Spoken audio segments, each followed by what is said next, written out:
You're listening to the Savage Sacktap. It's not a podcast, it's not a half-cast, it's just a quick shot to the balls to help you finish off the week. We're cutting through the bullshit, filling your Friday with rage-fueled logic, and cracking a few jokes along the way. So grab a bag of frozen peas. There's a Savage Sacktap coming your way. Smooth, lascivious, salacious, outrageous.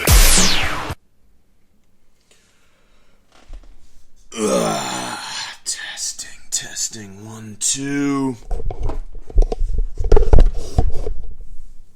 Appears as though everything is in working order here. Alright. Let's get this movable feast on the road. It's from, is that Jurassic Park 2? 3? I don't know. Is there a third one? They all kind of sucked after the first one.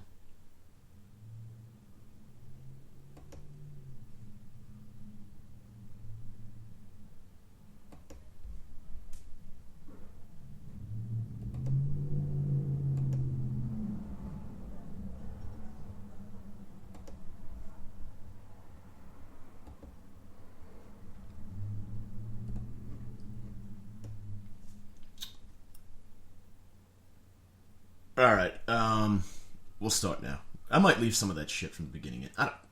Fucking Jurassic Park. Anyway, back with a quick show today. I didn't go to the gym today, and since I didn't podcast last week, I figured I'd just do a quick sack tap. This is really what the Savage Sack Tap was supposed to be anyway. It was just supposed to be a unscripted, sort of free stream of thought, and then I turned it into a little more. Anywho, yeah, last week, holiday, house was packed with people and a lot of drinking and shit. Wasn't really time or space to get a show done. So I'm going to go ahead and knock out a real quick one for you today. It's Thursday. Should have this up by like Friday or Monday. And it could suck. It could be good. But this is entirely unscripted, unoutlined, no prep whatsoever. Just a free stream of thought from my demented, pot-abused mind. Before we get rolling, the standard social media plug. If you want to track us down on Facebook, check out The Savage Crew. There's a few different ones out there, but we are the real one, motherfuckers. That's right. Patrick Bateman as our avatar. Same thing on Twitter, at The Savage Crew. And you can track me down on Twitter as well. Search Michael J. Savage or at Mike Montone. And I am the very handsome gentleman in the aviator shades, smoking a big cigar at the San Gennaro Festival. Anyway, I wanted to get back to the dick and fart jokes this week, because we kind of deviated away from that with the episode on ISIS in Syria and Paris and everything.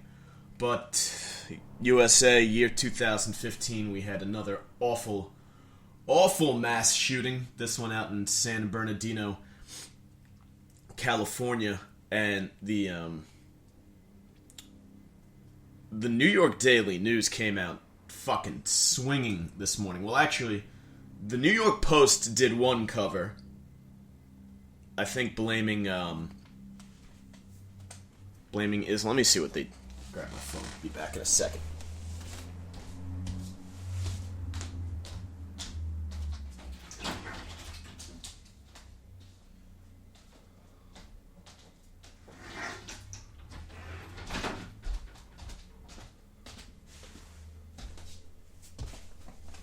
See, this is what you get when we go unscripted. You get to listen to me trying to find something on my phone. I'm not going to edit this fucking thing at all, so any fuck ups, anything like that, y'all's is gonna hear.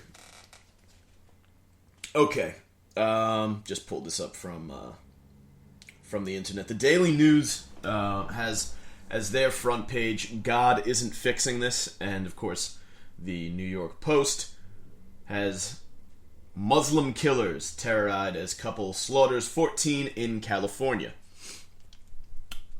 Fantastic. There's an interesting juxtaposition there. And we see it anytime we have one of these shootings in the U.S., or an act of terror anywhere, you get a lot of the the thoughts and prayers. Oh, sending my thoughts and prayers. But the thing is, and so I'm not sure what I want to talk to here, because first of all, I think we need to, in 2015, the rational ones among us need to sort of, I'm not saying silence because I value free speech, but we need to start brushing the religious nuts aside, because prayers really they're not helping anything. Okay? Like, prayers are the equivalent of writing a letter to Santa Claus and expecting a new Xbox. The only difference is that you actually have a chance to get the Xbox, because while Santa Claus doesn't exist, your parents are going to get the fucking letter, and they're going to read it and say, Timmy wants an Xbox, let me run out to Walmart and pick up a fucking Xbox.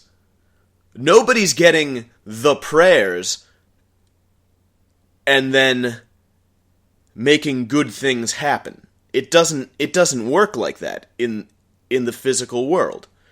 It's fucking preposterous. And the other thing is, I'm a massive fucking critic of Islam. I think it's silly and preposterous, and religion in general is asinine. I understand the need for religion if, say, you're terminally ill, lying on the deathbed, about to go towards the light, so to speak. If you're in, a situation like that, I understand where religion can be helpful. If you're about to go off into the great unknown, then the need for God or some sort of faith or belief, it makes perfect sense to me. And I'm not gonna shit on the 80-year-old woman who's lying on her deathbed and thinks that she's about to see St. Peter at the pearly gates. That's not what this is about. This is about the right wing constantly invoking God into everything that they do and ignoring basic common fucking sense. Okay? And they're all in...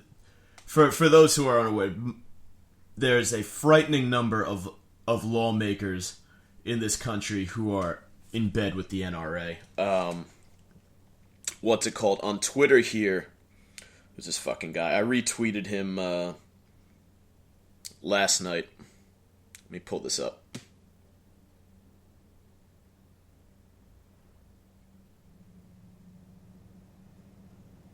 One second. I can have dead air on here because it's a fucking podcast. I don't have to worry about PPM numbers. So that's kind of cool. Maybe I didn't retweet him.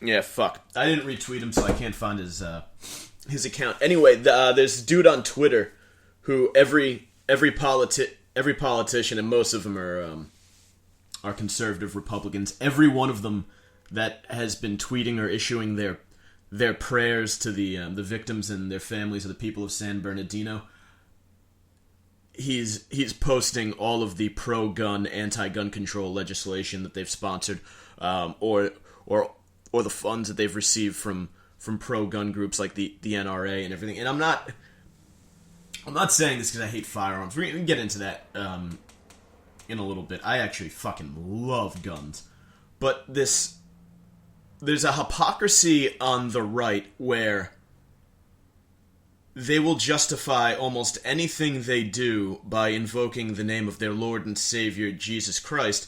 But then when we look at that New York Post headline, when it comes to Islam, you ever hear, like, you fucking, like, talk to a redneck, like, yeah, man, I tell you what, if I had my gun on me, I'll send them Muslims to meet Allah real fast. They'll be having them virgins and hanging out with Allah. I don't think these fucking dummies realize that as Christians, they worship the same God as Muslims. I think if you told them that, they'd be like, well, no, I worship God. They worship the Muslims worship Allah. I don't think they grasp the fact that Allah is just Arabic for God. So it's really strange to see probably the biggest fucking jingoists on the planet who despise everything about Islam immediately invoking religion to comfort others in a time of national tragedy. There's a really deep hypocrisy there that needs to be addressed. And we don't have time for it today because this, after all, is just a Sacktap. It's not a podcast. It's not a half-cast. It's just a quick shot to the nuts. So I don't have time to delve into all of that shit, but there's always these talking points. And they're still not sure if this was terrorism or a workplace thing. So I'm going to talk a little bit about the way we react to each of those. And I think we're a tad off because of, I don't know if you want to call it political correctness or whatever, in just some of the terminology we use and the way a lot of those discussions go. First of all, this idea that a good guy with a gun is going to stop a bad guy with a gun. Yeah, I think a trained law enforcement professional with a firearm who's drilled it a bunch of times and is ready to spring into action at a moment's notice, yeah, that kind of good guy with a gun can absolutely stop a bad guy with a gun. A dickhead with a concealed carry permit who just loves firearms and is waiting to pop off and shoot anything that irritates him is not the kind of good guy with a gun that we want. And my Marine Corps buddies are probably going to beat the fuck out of me for saying this, because when I jump on Facebook, they're really the ones pushing the, man, good guy with a gun could have stopped this thing. Look, here's the deal.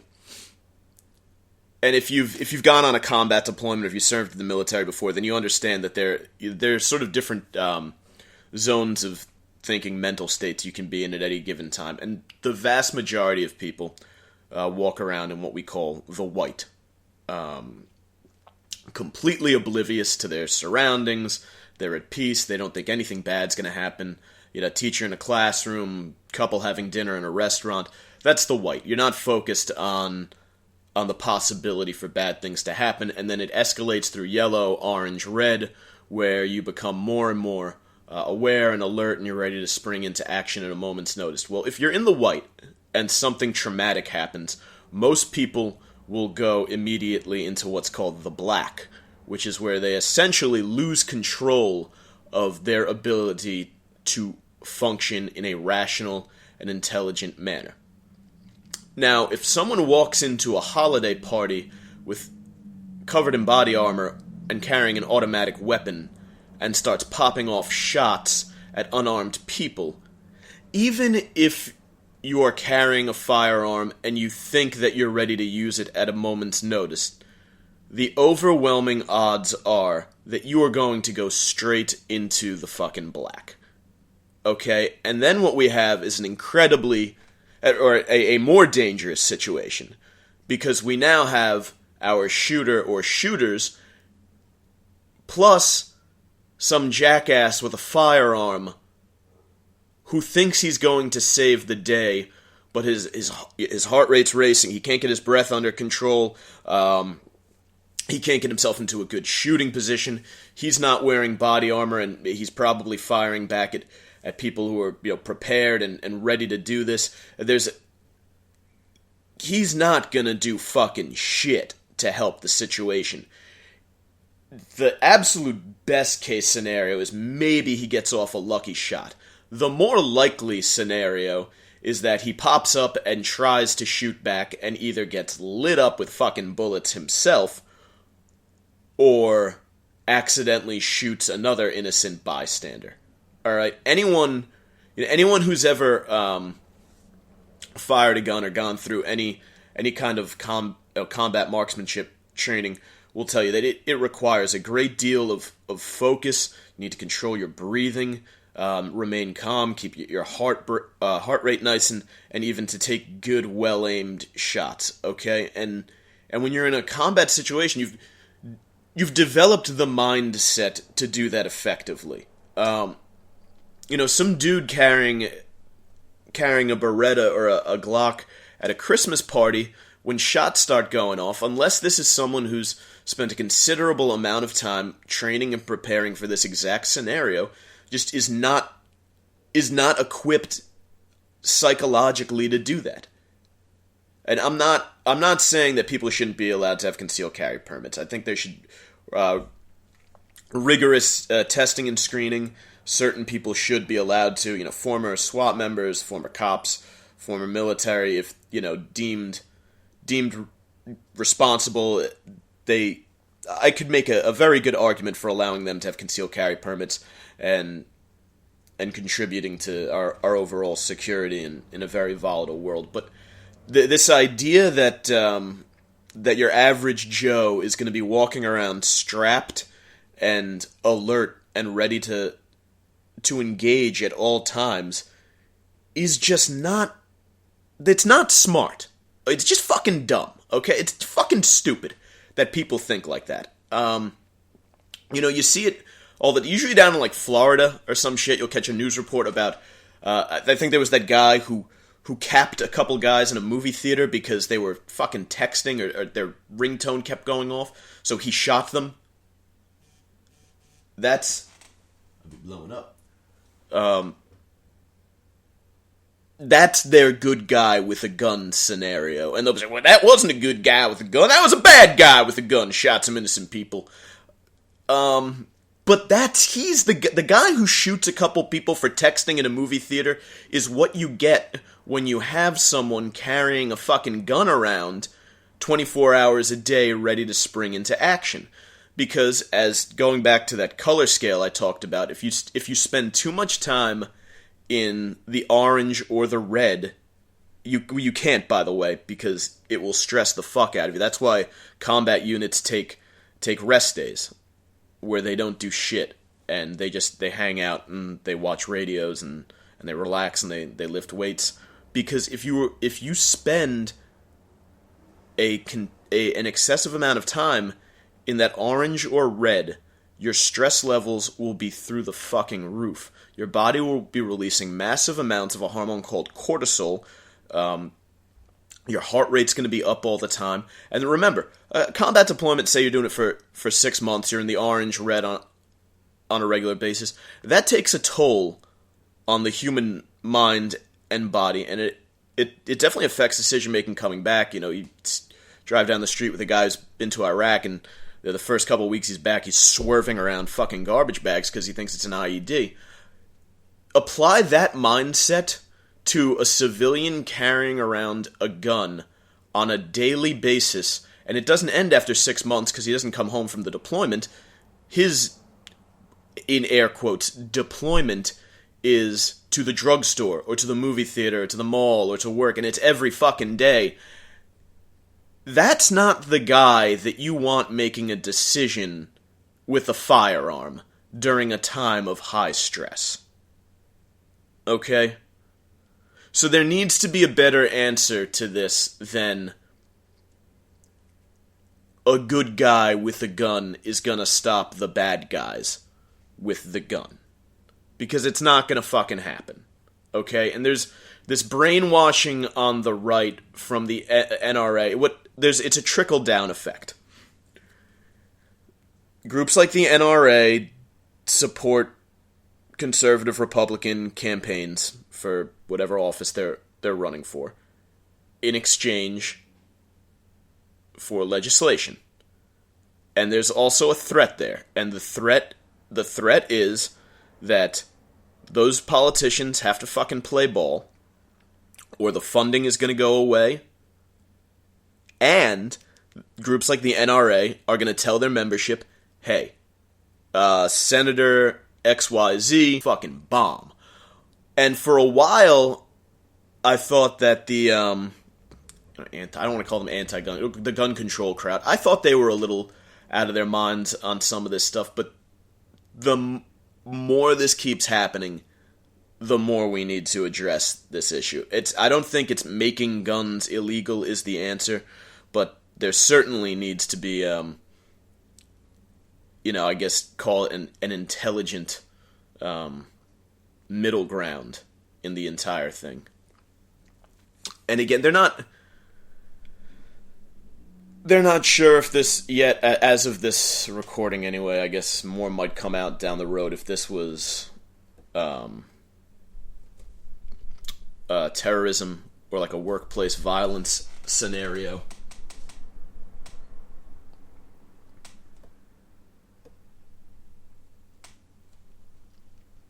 So if it was terrorism, then fuck.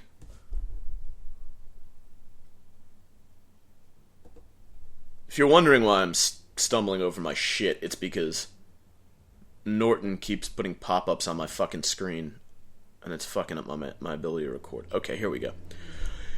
If it was terrorism, first of all, one of these guys was a U.S. citizen. I think another one was like his mail-order bride or his wife or girlfriend from Saudi Arabia, and the other one, I think the third, was from Qatar.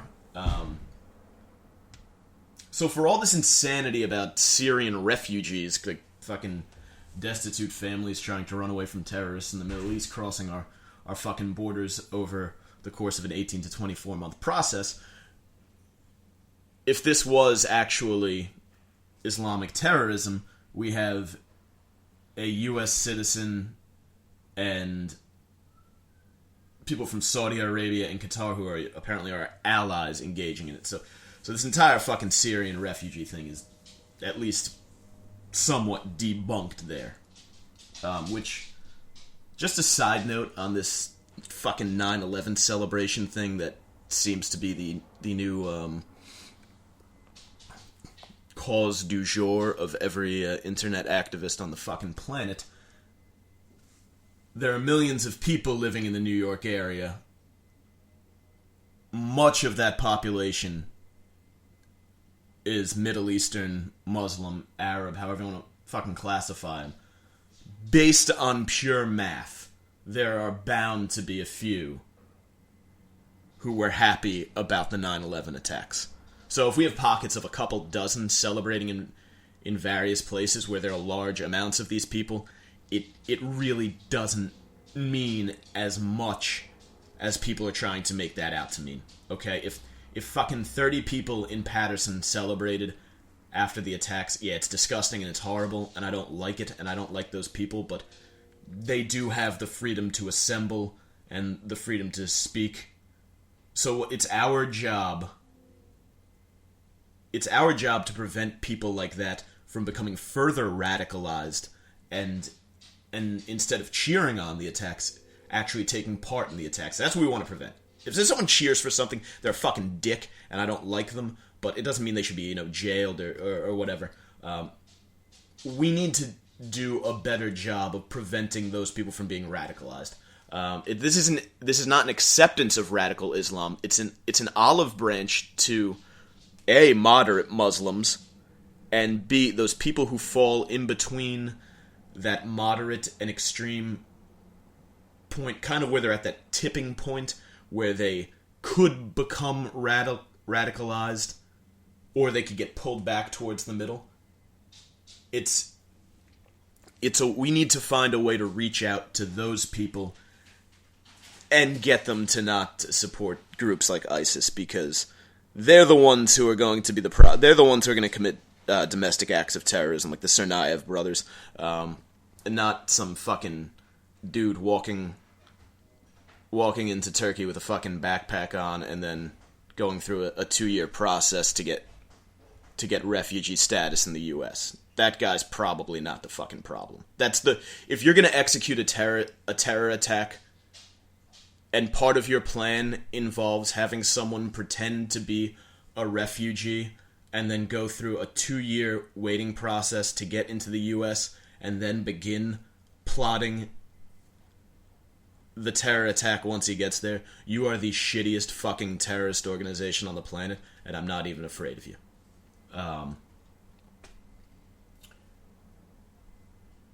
If this was a workplace rage issue, then I think we need to take a... which it very well may have been.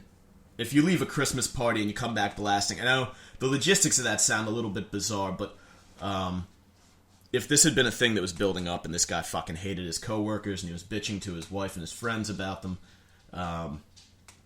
for a while, then it... probably not likely, but it is possible that it was a workplace rage thing.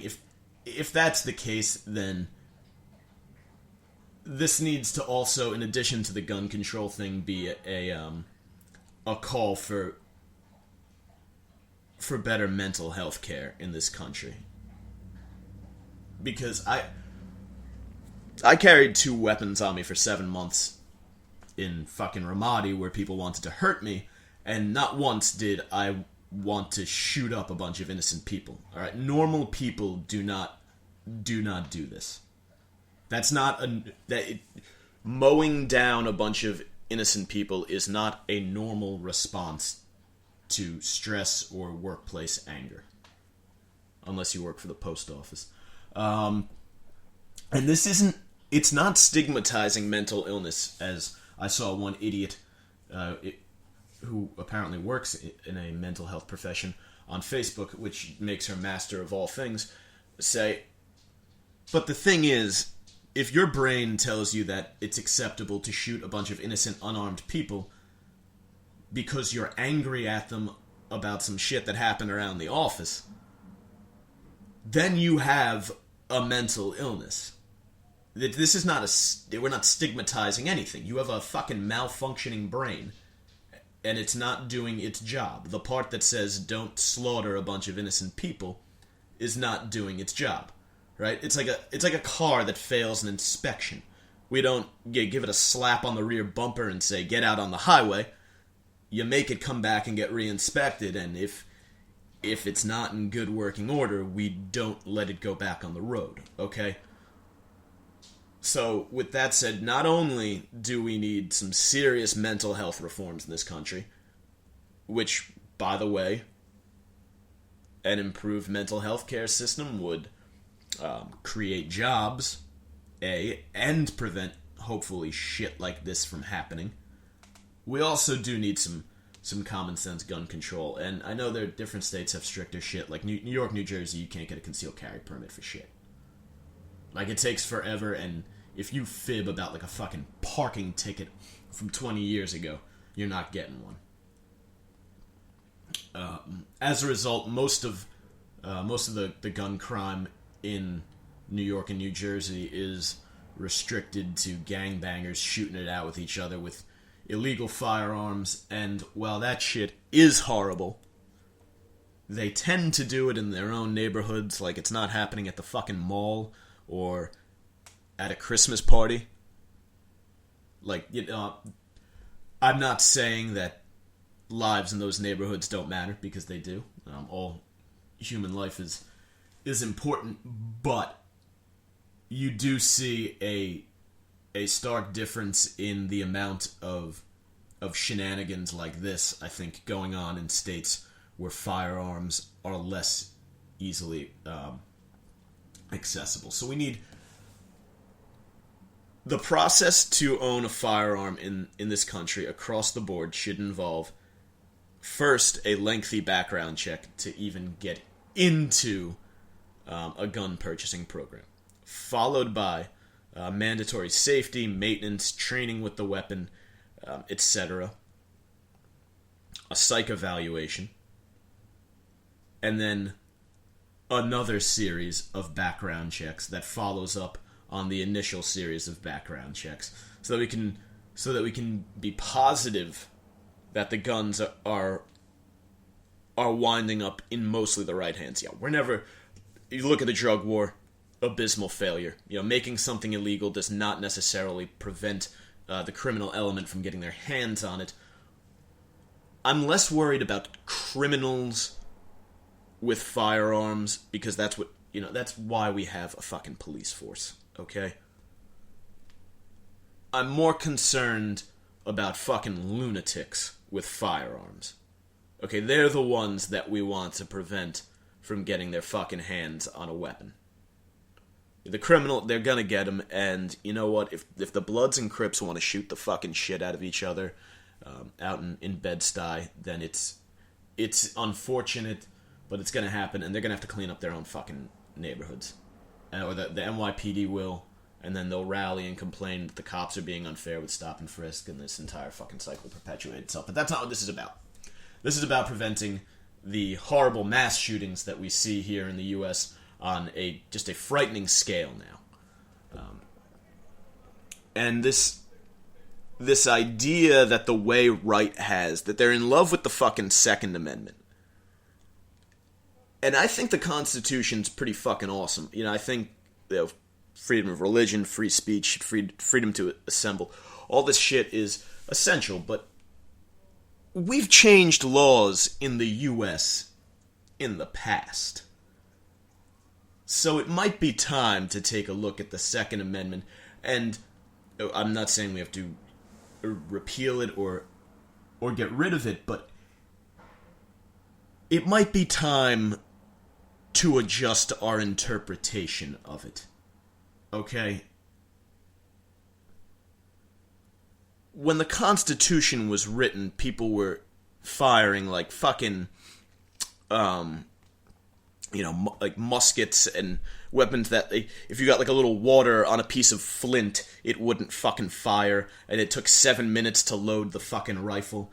Alright, anyone can have one of those, because you're gonna take one poorly aimed shot that's not gonna hit anybody, and then the entire Christmas party is going to converge on you and beat the shit out of you. And if you happen to hit somebody in the thigh with a ball fired from your musket, it's most likely gonna like cause a fucking infection or something like that, which we can treat pretty easily at the emergency room now, and no harm, no foul. If you do it with, a Desert Eagle, then you can spill somebody's guts all over the floor with like 1 or 2 shots. So I think the gun nuts need to get real about what gun control actually means. The government isn't trying to, and I would certainly never advocate, taking guns away from everyone. We're just trying to prevent tragedy, and appealing to God just doesn't fucking work there. It doesn't help.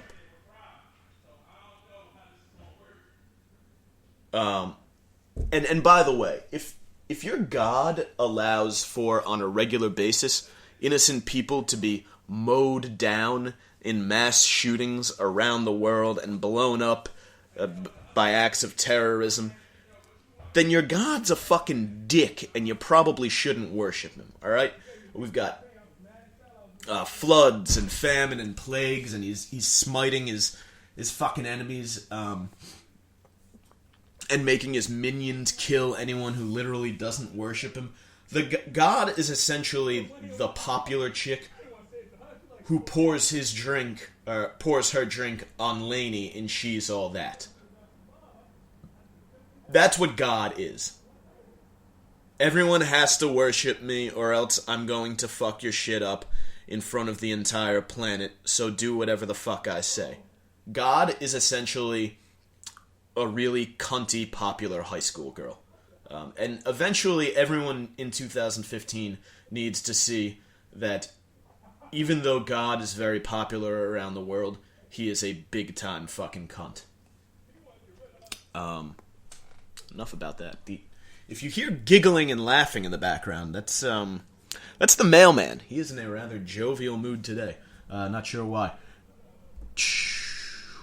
What do we got here? What else?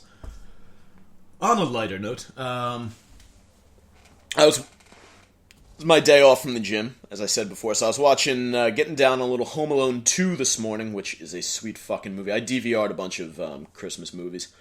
What else? Elf, Home Alone, the regular one. The Bad Santas are available on Netflix, or at least one of them. I think Bad Santa 2 is, and not Bad Santa.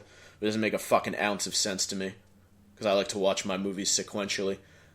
Anyway, I do plan on doing a full-out holiday movie episode before Christmas or New Year's. And when I say holiday, I say it for a reason. I don't say it to be PC, right? I know a lot of my my more conservative listeners out there don't worry about that war on Christmas.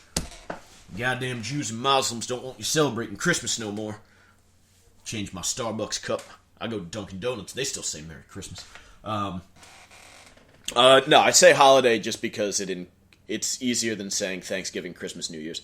And it's my contention that the holiday season begins on November 1st and sort of accelerates with Thanksgiving into Christmas and New Year's. So it's not out of political correctness that I say the word holidays. I actually do mean to encompass Thanksgiving, my secular pagan heathen Christmas that I celebrate, and New Year's, which is, we'll get into in another episode, but the shittiest fucking holiday of the year.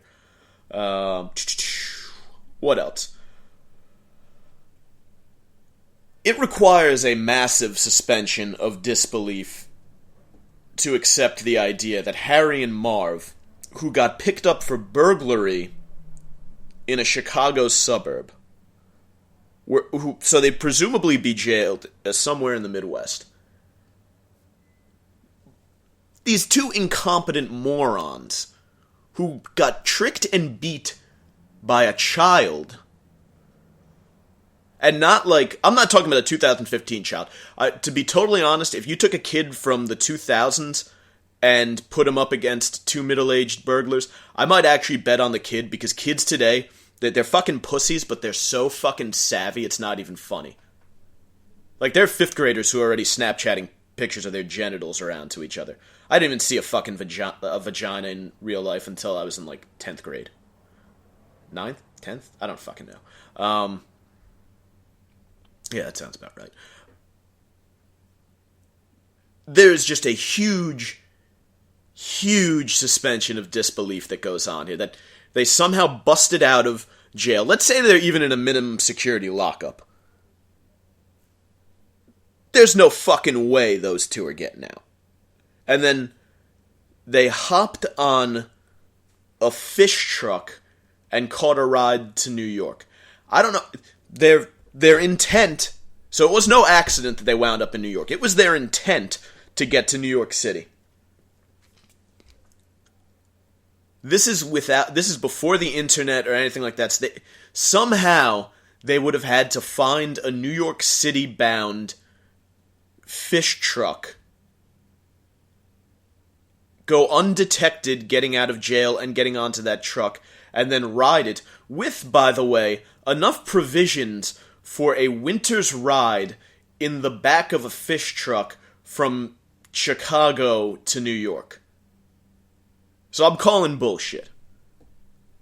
I would, however, like to applaud whoever greenlit this movie, because this would never happen in 2015. First of all, we have a child committing credit card fraud, vandalism, and arson, and the entire plot of the movie focuses on two escaped convicts attempting to murder a third grader on Christmas Eve.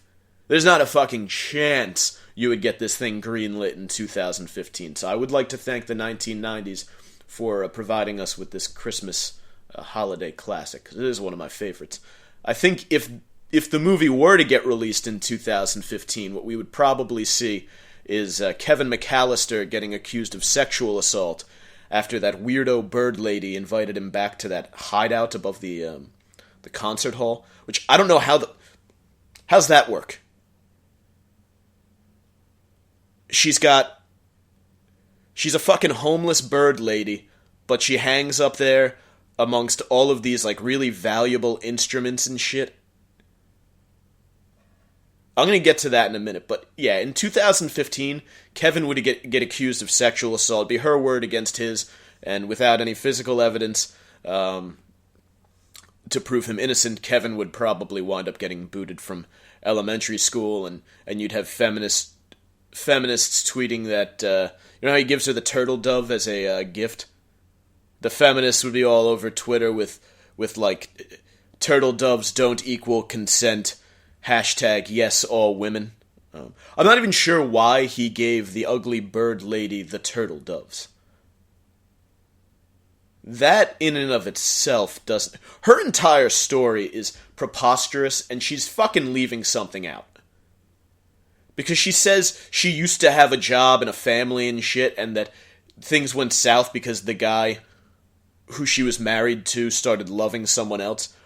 Fucking 100% chance that this lady went through a slightly rough divorce and just started using heroin and spent all of her fucking alimony on dope and wound up on the street. Like, I'm not buying this he broke my heart story. Complete fucking shenanigans. In any case, Kevin should have just met some, like, other 4th, 5th grade chick at the hotel and given her one of the turtle doves and, like, stayed in touch, and then by the time they were teenagers, they'd be meeting up on summer vacation to bang. The homeless chick, I think, would be far more believable if, like I said before, she lives in a fucking concert hall with all these expensive instruments and shit around her.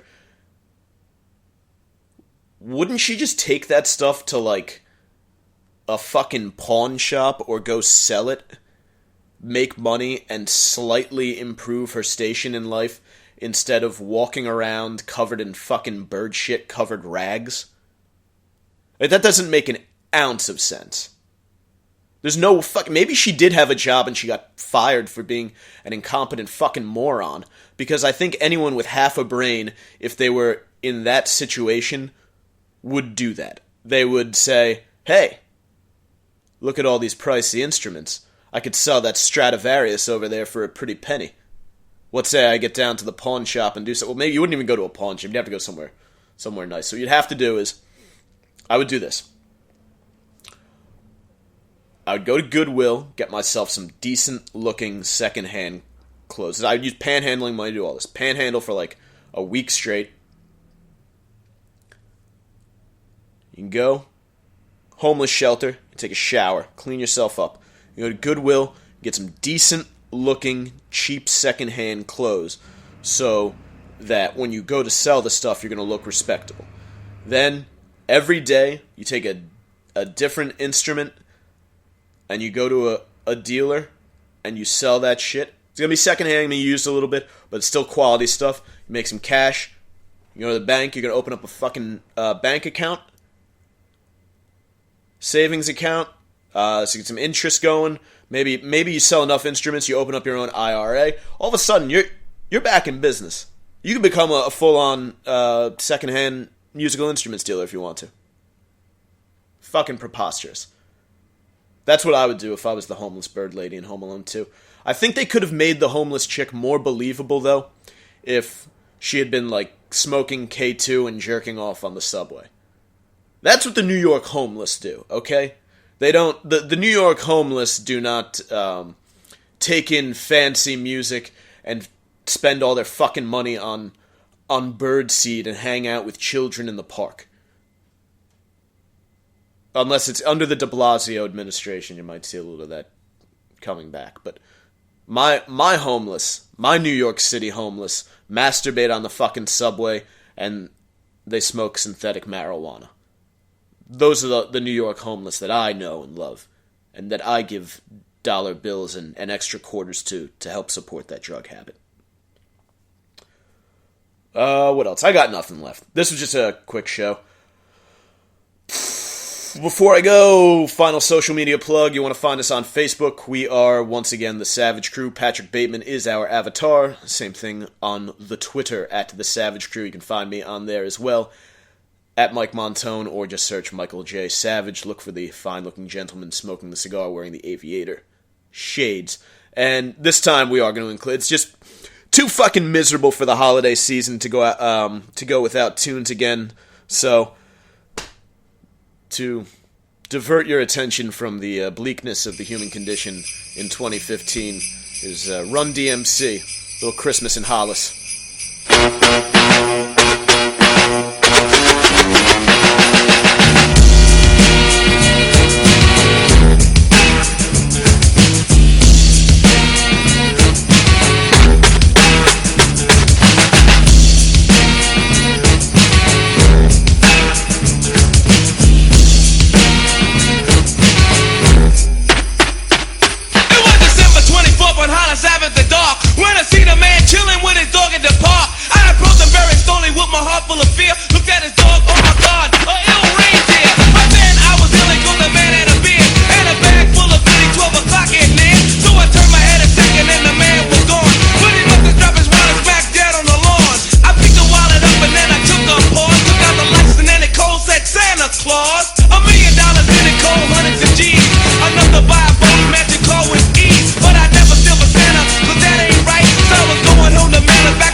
Christmas trees. Decorate the house with lights at night. Snow's on the ground, snow white so bright.